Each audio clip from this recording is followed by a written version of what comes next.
और गल बात है हमरे को पति गुजरात न रहनी, सबको पति गुजरात रहनी, बहुत लोग सब मतलब गुजरात में रहेला। हम कोई सुनर सखिया गइले गवन के राते रे, हमर सैया बसले गुजरात रे, रोजे सपना में करे मुलाकात रे। सिंह के आपने बहुत ऐसा वीडियो देखा होगा जो वीडियो में आपको बहुत सहनशीलता से अपने स्वर रखती है, लेकिन एक ऐसे मैं आपको गाना सुनवाने जा रहा हूं जो आप सुन के शायद आपके भी दिल के धड़कन जग जाएगा और क्या कहिएगा कमेंट में अपना राय जरूर रख दीजिएगा, क्योंकि ऐसी एक गाना गाएगी जिसे सुनकर आप भी आश्चर्य हो जाएंगे कि क्या गुड़िया सिंह ऐसी गाना गा सकती है।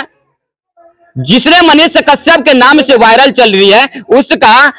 आज ऐसी गाना सुनने का मिल रहा है। मैं उन्हीं से पूछूंगा कि एक जो गाना गाई है कि गुजरात, भैया बता दीजिए कि हम चंपारण में है और गुजरात की चर्चा हो रही है, तो गुजरात क्या है और ये चंपारण से क्या उठ रहा है और क्या दिखा जा रहा है, हम गाने के माध्यम से सुनेंगे गुड़िया जी से। कि गुड़िया जी आप बताइए कि वो क्या गाने में गाए हैं कि गुजरात, थोड़ा सा हमको गाने सुना दीजिए। जी बिल्कुल, मतलब अब गुजरात पर गाना गल बनते कहे का मतलब है केहू गाना गावेला तो अपना ला ना गावेला, सब लिए गावेला, ठीक बा। और गल बात है हमरे को पति गुजरात न रहनी, सबको पति गुजरात रहनी, बहुत लोग सब मतलब गुजरात में रहेला।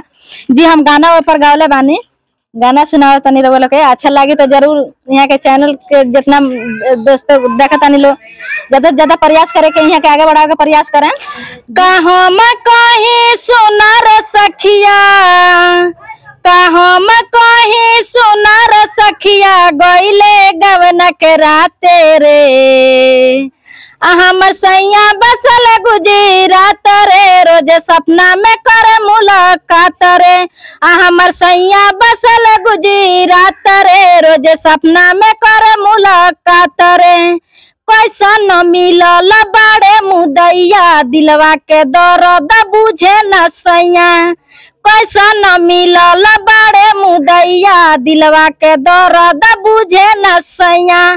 आय अपना साथे न लेके गइले रे, हमर सैया बसले गुजरात रे, रोजे सपना में करे मुलाकात रे, हमर सैया बसले गुजरात रे, रोजे सपना में करे मुलाकात रे। गुड़िया जी ये बताइए कि गुजरात और पूर्वी चंपारण में बहुत सी दूरी है, आपने इतना दूरी का तय कैसे कर लिया सपने में, पल बताइए। गीत के माध्यम से, जैसे मतलब हस्बैंड मतलब बाहर आने देखी मतलब गीत गा दिला तो कौन अपने लिए ना गा दिला, सबको के लिए गा दिला, माता गीत गाते देखो हम थोड़ी सुनता नहीं,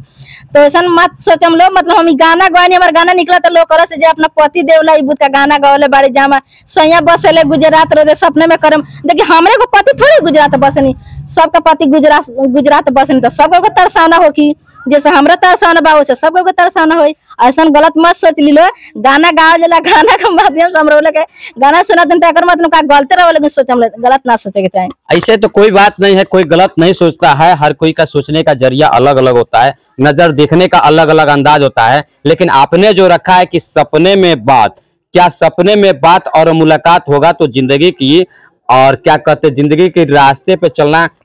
सहज होगा या कठिन होगा? कठिन हो, लेकिन गाने के माध्यम से मतलब गा के सुनौले बानी। गाने के माध्यम से गुड़िया जी ने अपना रखा और स्वर दिया, आपको सुनने का भी लिए, थोड़ा सा एंटरटेनमेंट के दुनिया में ले जाने का हमने जो प्रयास किया था वो हमने प्रयास आपको दिखाने का भी किया, और कैमरे के माध्यम से आपने गुड़िया सी का जो स्वर सुना, गाने सुना और जो इनकी बातें सुना, कैसे लगा प्लीज कमेंट में अपना राय जरूर रखिएगा।